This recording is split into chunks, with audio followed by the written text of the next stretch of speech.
उम्मीद ये है कि आपने पिछले दो पार्ट्स जरूर देखे होंगे, कई बार देखे होंगे उस स्थिति में जब आपकी समझ नहीं आया होगा।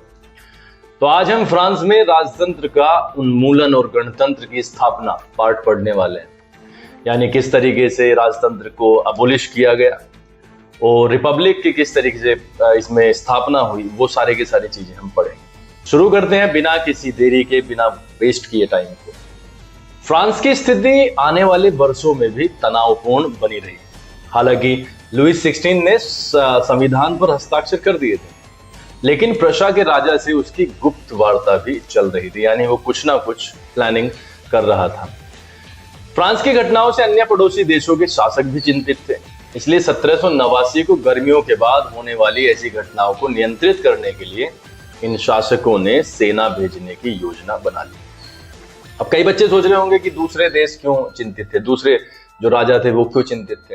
देखो, फ्रांस में घटनाएं घटी, क्रांति हुई और लुईस 16 को जनता के सामने झुकना पड़ा और एक संविधान तैयार करना पड़ा।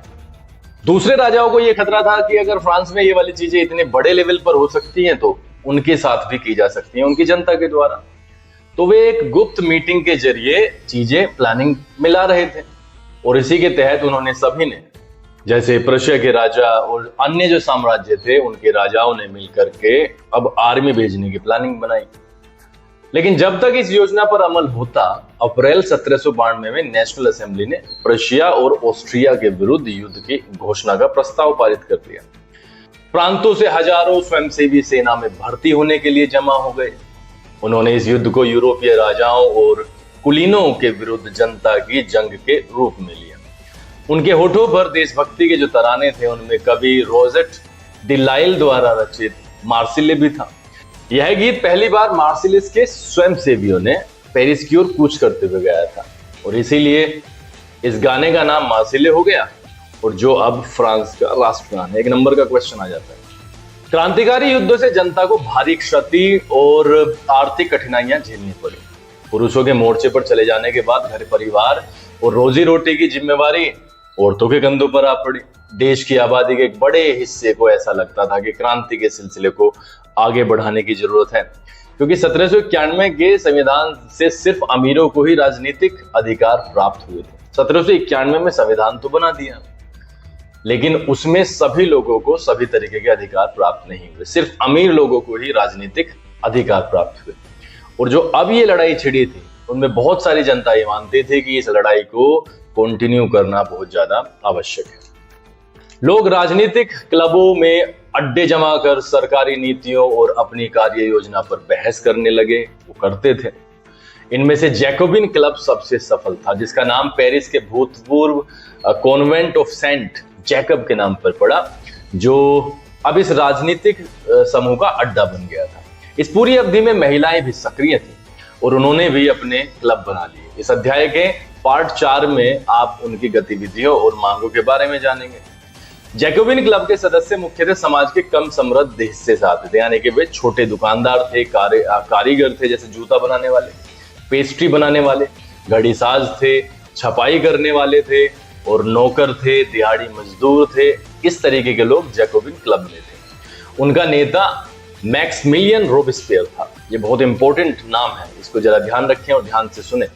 जैकोबिनों के एक बड़े वर्ग ने गोदी कामगारों की तरह धारीदार लंबी पतलून पहनने का निर्णय लिया। ऐसा उन्होंने समाज के फैशन परस्त वर्ग, खासतौर से घुटने तक की पहने जाने वाले ब्रीचेस पहनने वाले कुलीनों से खुद को अलग करने के लिए किया था।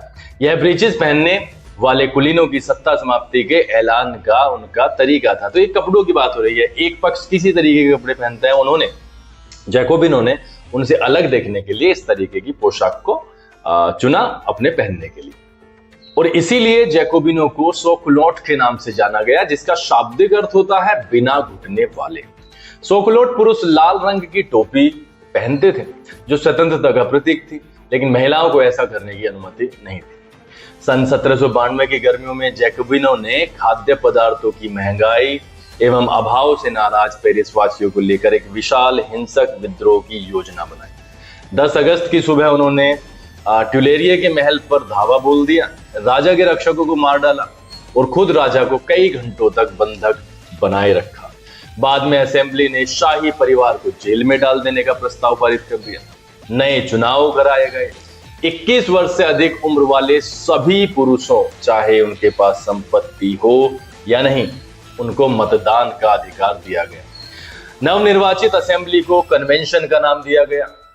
21 सितंबर 1792 को इसने राजतंत्र का अंत कर दिया और फ्रांस को एक गणतंत्र घोषित किया। जैसा कि आप जानते हैं, गणतंत्र सरकार का वह रूप है जहां सरकार एवं उसके प्रमुख का चुनाव जनता करती है। यह वंशानुगत राजशाही नहीं है। लुई 16 को न्यायालय द्वारा देशद्रोह के आरोप में मौत की सजा सुनाई गई। 21 जनवरी 1793 को प्लेस डी ला कॉनकॉर्ड में उसे सार्वजनिक रूप से फांसी दे दी गई। जल्द ही रानी मैरी एंटोनियोट का भी वही हश्र हुआ। सन 1793 से 1794 तक के काल को आतंक का युग कहा जाता है। रोबेस्पियर ने नियंत्रण एवं दंड की सख्त नीति अपनाई। उसके हिसाब से गणतंत्र के जो भी शत्रु थे, कुलीन, पुरोहित, अन्य राजनीतिक दलों के सदस्य, उनकी कार्यशैली से असहमति रखने वाले पार्टी सदस्य, उन सभी को गिरफ्तार कर जेल में डाल दिया गया और एक क्रांतिकारी न्यायालय द्वारा उन पर मुकदमा चलाया गया। यदि न्यायालय उन्हें दोषी पाता तो गिलोटिन पर चढ़ाकर उनका सिर कलम कर दिया जाता था। गिलोटिन 2 खंभों के बीच लटकते आरे वाली मशीन था जिस पर रखकर अपराधी का सिर धड़ से अलग कर दिया जाता था। इस मशीन का नाम इसके आविष्कारक डॉक्टर गिलोटिन के नाम पर पड़ा। रोबेस्पियर सरकार ने कानून बनाकर मजदूरी एवं कीमतों की अधिकतम सीमा तय कर दी। गोश्त एवं पावरोटी की राशनिंग कर दी गई। किसानों को अपना अनाज शहरों से ले जाकर सरकार द्वारा तय कीमत पर बेचने के लिए बाध्य किया गया। अपेक्षाकृत महंगे सफेद आटे के इस्तेमाल पर रोक लगा दी गई। सभी नागरिकों के लिए साबुत गेहूं से बनी और बराबरी का प्रतीक मानी जाने वाली समता रोटी खाना अनिवार्य कर दिया गया। बोलचाल और संबोधन में भी बराबरी का आचार व्यवहार लागू करने की कोशिश की गई। परंपरागत मॉन्स्यूर, जिसका नाम था महाशय, और मैडम, जिसका नाम अगर हिंदी में हम कहें महोदया, के स्थान पर अब सभी फ्रांसीसी पुरुषों एवं महिलाओं को सिटोयन यानी नागरिक और सिटियन, और इसका मतलब है नागरिका, नाम से संबोधित किया जाने लगा। चर्चों को बंद कर दिया गया और उनके भवनों को बैरक या दफ्तर बना दिया गया। रोबेस्पियर ने अपनी नीतियों को इतनी सख्ती से लागू किया कि उसके जो समर्थक थे ना, वो भी त्राही त्राही करने लगे। अंततः 1794 में न्यायालय द्वारा रोबेस्पियर को दोषी ठहराया गया और गिरफ्तार करके अगले ही दिन उसे गिलोटिन पर चढ़ा दिया गया। अगली हेडिंग में पढ़ते हैं हम डायरेक्टरी शासित फ्रांस। जैकोबिन सरकार के पतन के बाद मध्य वर्ग के संपन्न तबके के पास सत्ता आ गई। नए संविधान के तहत संपत्तिहीन तबके को मताधिकार से वंचित कर दिया गया। इस संविधान में 2 चुनी गई विधान परिषदों का प्रावधान था। इन परिषदों ने 5 सदस्यों वाली एक कार्यपालिका डायरेक्टरी को नियुक्त किया। इस प्रावधान के जरिए जैकोबिनों के शासनकाल वाली एक व्यक्ति केंद्रित कार्यपालिका से बचने की कोशिश की गई, लेकिन डायरेक्टरों का झगड़ा अक्सर विधान परिषदों से होता और तब परिषद उन्हें बर्खास्त करने की चेष्टा करती। डायरेक्टरी की राजनीतिक अस्थिरता ने सैनिक तानाशाह नेपोलियन बोनापार्ट के उदय का मार्ग प्रशस्त कर दिया। सरकार के स्वरूप में इन सभी परिवर्तनों के दौरान स्वतंत्रता, विधि सम्मत समानता और बंधुत्व प्रेरक आदर्श बने रहे।